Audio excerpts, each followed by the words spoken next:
You may not realize it, but if you have indoor plumbing, you've got one of these breather pipes somewhere on your roof. It lets the air into the system, which allows the wastewater to escape down the drain, but it also allows the sewer gases to escape up into the atmosphere, which pollutes our air, kills the surrounding trees, and disorients passing birds. The solution is pretty simple because, fortunately, these gases are flammable.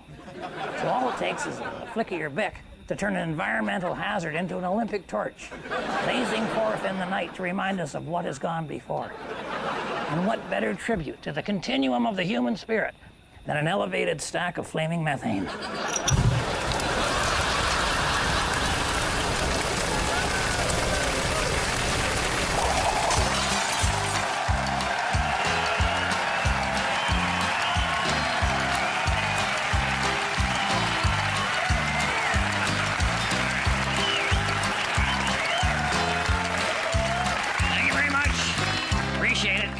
Situation up at the lodge this week. There's a great big chicken on the loose up here.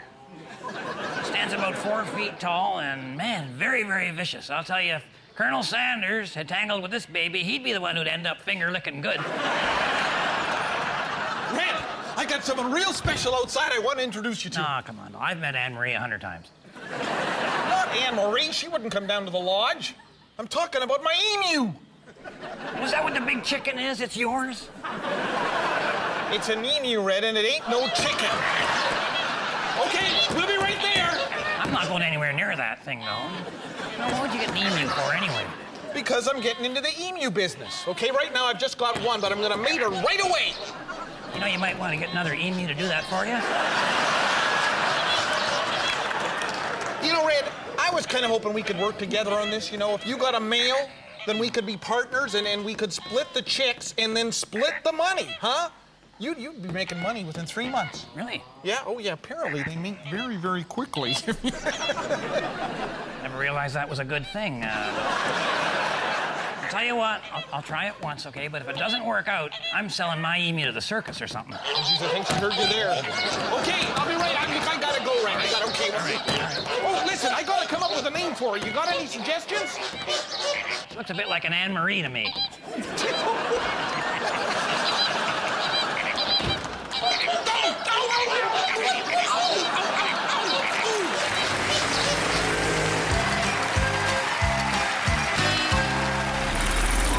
time for the Possum Lodge Workout!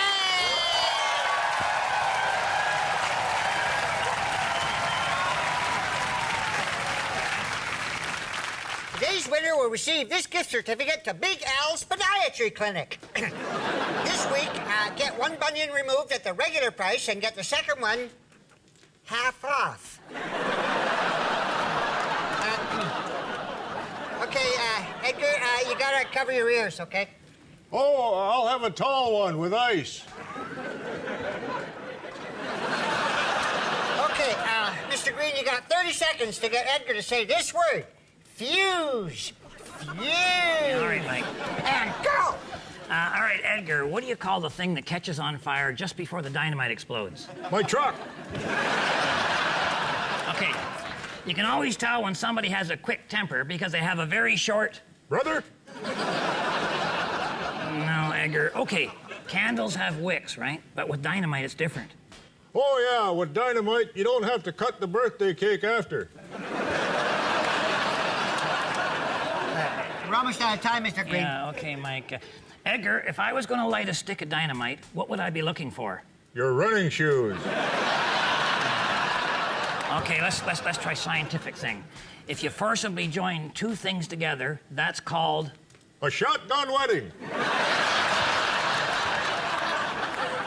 Well, it's kind of like an offer you can't refuse. There we go.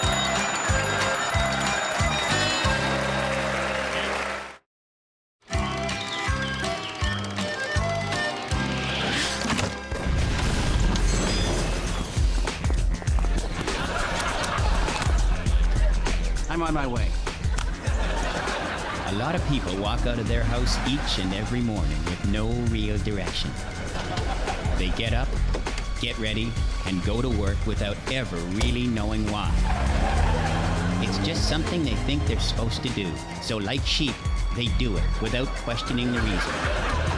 It's an aimless pursuit of nothing, a robotic existence that does little more than put food on the table. That's where I'm different. Every morning, I wake up with purpose. I know where I'm going and how to get there. And I know that as an individual, I can make a difference. When you call me, you know you're getting a man who knows his business as well as he knows yours. Quality workmanship. It's what I do. Lock jobs, sewage and septic sucking services. When duty calls.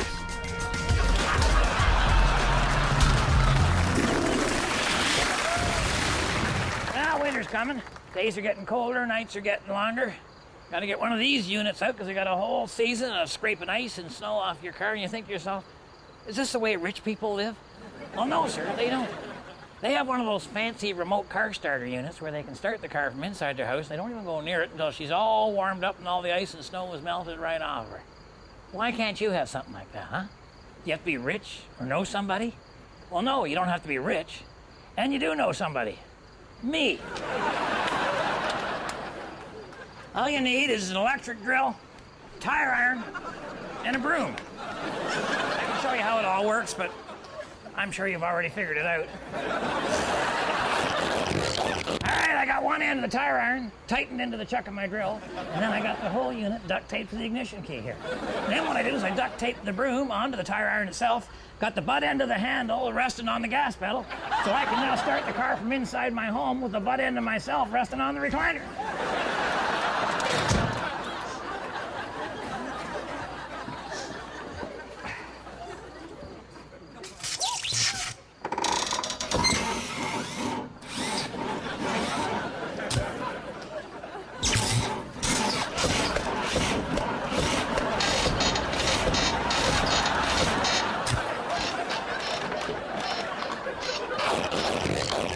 Okay, run into a bit of a snag here. The choke sticks on this car. I need some way of opening up this butterfly valve on the carburetor or this unit will never start. Now, I hope you young people are noticing out there that I'm not going to quit on something just because it got difficult. You'll learn that as you get older.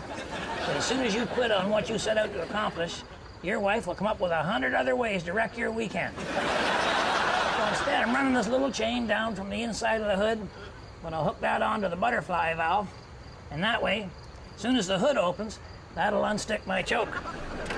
How am I going to open the hood? Can you say garage door opener? See what happens when you doubt a person?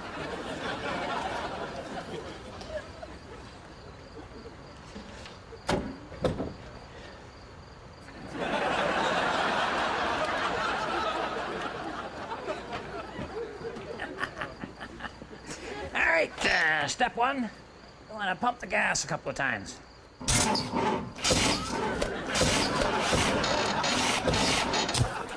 Step two, unstick the choke. And step three, the easiest one of all, start the car.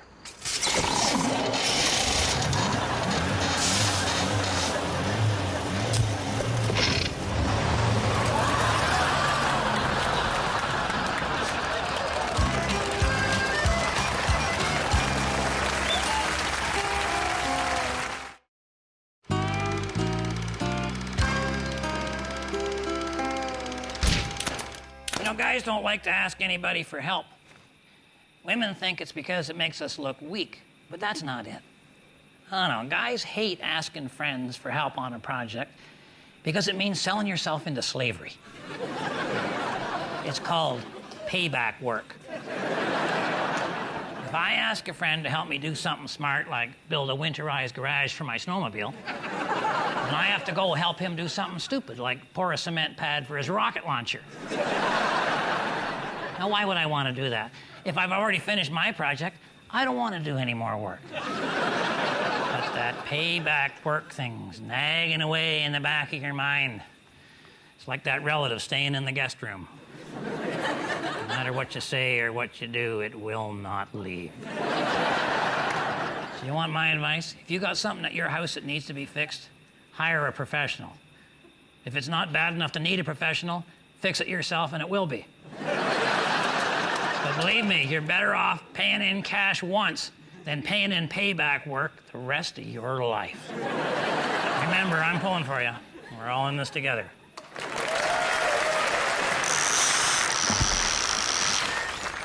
Well, it's been 3 weeks since Dalton and I got our emus. I don't know if they've mated yet or not, but judging by the way they're fighting with each other all the time, I would say yes. Back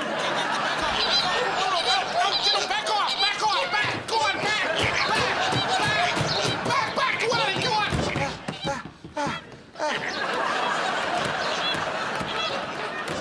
Yeah. Little henpecked, are you, Dalton? No, I'm fine. No. Hey, Red. Yeah. Huh? Take a look at this. Huh? What does that look like to you? The big boy breakfast.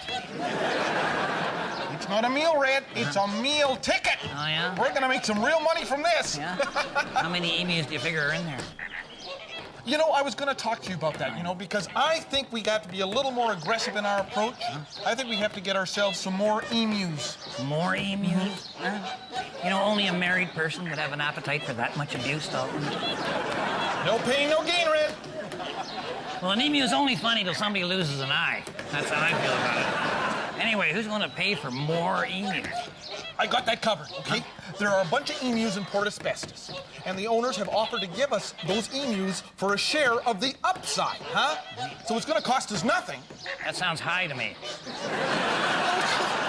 Red, I'm not asking you for more money. I'm gonna do the work. Now, come on, what do you say? Oh, all right, go ahead. I don't want to spoil your fun, though. Okay, you won't regret it. It's a great opportunity. I think I hear opportunity knocking there on the window.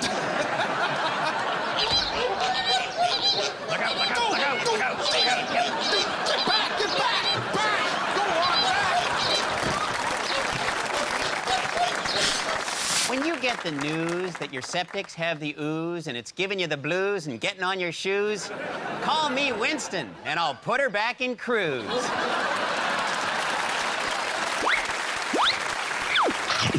Hi, folks. I've been working in film for quite some time now, and I function completely on my own without any outside influence whatsoever. Oh, sure, every once in a while I'll pick up and read my psychological evaluation that headquarters did on me. But it's complete garbage. It's entitled Sociopath of the Forest. It's nonsense. I've been on every trail and path in this woods, and there's no such thing. Working as I do, alone with only limited resources, my films are, by necessity, avant-garde, and as such, have never been reviewed by any mainstream film critic. If they did, I can just imagine what they'd say.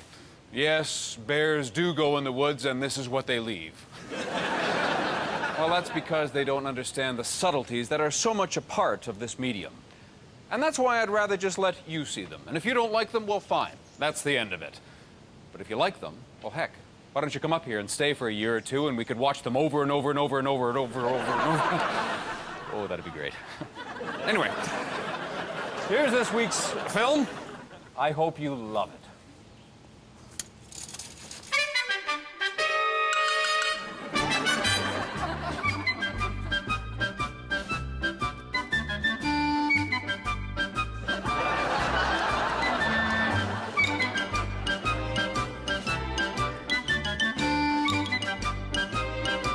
Folks, I hope everyone out there realizes the best way to fight forest fires is to prevent them from happening in the first place. That's how I plan to save this forest. Oh, this forest is already burnt to the ground, Ranger Gord. That's right. You can't save it now. Not unless you got a time machine or something. Well, you've convinced me, Red. In the future, I'm working on a time machine and will bring it back here to the present.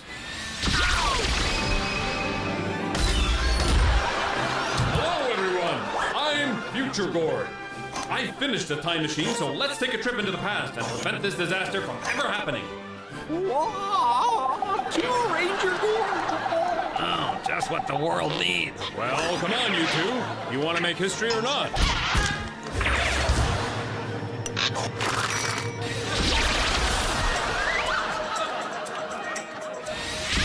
What's this? Looks like some kind of machine from the future. Hello, Ranger Gord of the past. I'm Gord of the present, and this is Gord of the future. We've come back in time to prevent this magnificent forest from burning to the ground. I see. Well, I hope I can be of assistance. According to my calculations, this forest will be ignited by a bolt of lightning. It will strike somewhere in this vicinity very shortly. Well, I doubt it, Future Gord. There isn't a cloud in the sky. Aha! There's the trouble spot. We've done it! We've saved the trees! Let's all travel into the future and celebrate! Wait, what about those two? Well, don't worry about them. They never had much of a future anyway.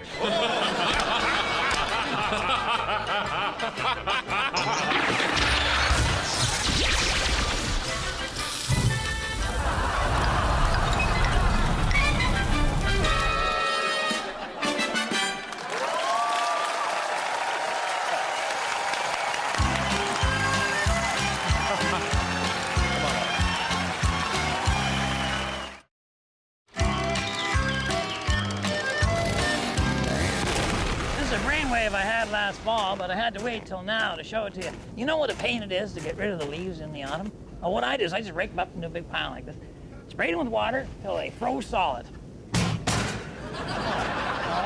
That's the barbecue. Here's the leaf. This is the leaf pile right here. Yeah. I made a bigger pile than I thought. Yeah, this is leaves for sure. No, here we are. These are the leaves. Yeah, this is it. Yeah. Oh, yeah, because I left the chainsaw here to remind me. Because what I do now, I take the frozen leaves and I cut them into a log shape size, and I can burn them in the fireplace.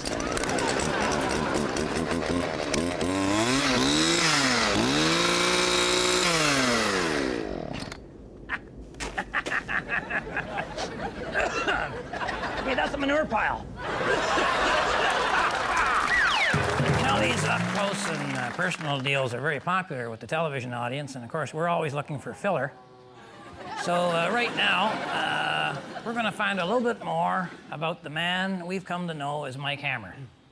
You're not going to make me cry, you know that, don't you? No, I know. I'm fine with that. Mike, you've had a colorful life. Why don't you tell us about the early years of your childhood? Okay, well, we had a pretty normal family. Mom was an exotic dancer, and I had somewhere between 3 and 7 dads, depending on how much bail money we could come up with. And which one of those guys was your biological father? Well, Mom was never sure about that. Oh, yeah. See, she's a heavy sleeper.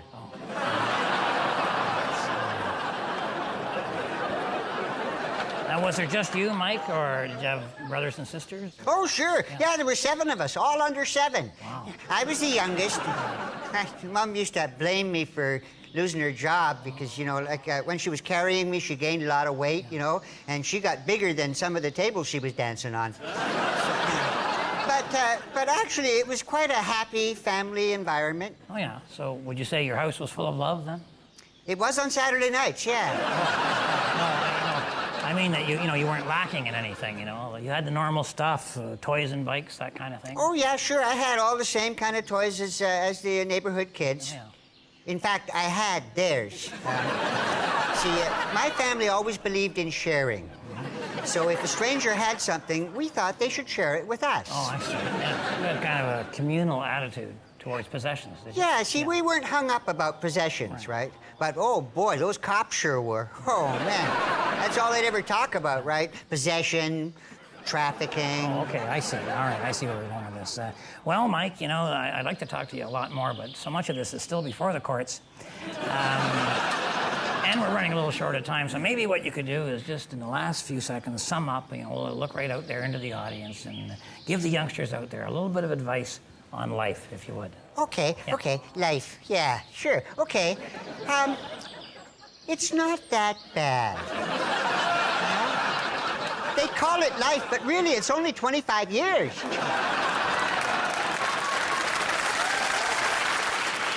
Hi, I'm Winston. Love means never having to see your sewage. Call Rothschilds.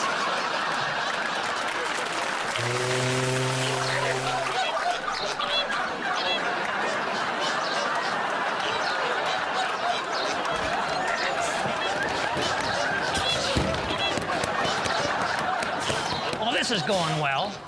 And thank you, Dalton, for an exciting business opportunity. Well, I didn't know emus would be this hostile. Well, look at them, for gosh sake, the long neck and the beady eyes. Looks like somebody crossed a budgie with a giraffe. Can't even fly. Well, that's a good thing. You don't want any animal over 150 pounds to be airborne. Red, I'm afraid to go out there again. I mean, what are we gonna do? We're gonna get rid of them. That's what we're gonna do. We're gonna give them away. Who's gonna take them? Somebody who would take anything you give them, Dalton. Somebody who's more pathetic than you and I. Hello, Ranger Gord. Yeah, no, I'm good. I'm good. Listen, I always like to have 8 chicks up at the fire tower. Oh, yeah, they got long legs and they got the big eyes. And I'll tell you, Gord, they're pretty wild. Yeah. All right, here's what you can do. Just blast off 1 shot on your forest fire siren. Just do that for me, will you, Gord? Go ahead. Okay, it's working. Another one, a little bit longer. Go, go, go.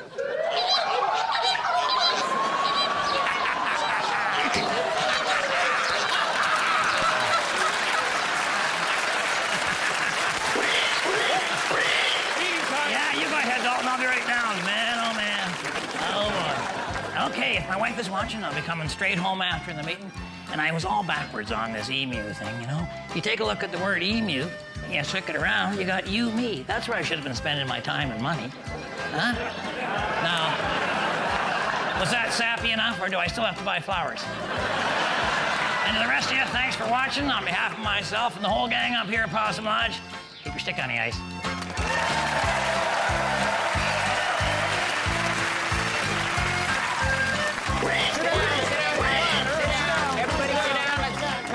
Seat, please. Sit down, sit down.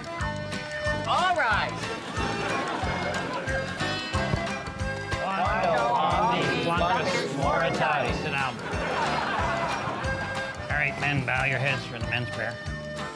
I'm a man, but I can change if I have to, I guess. Just keep your heads bowed, men. I'd like to have a couple of minutes of silent prayer for Ranger Gord.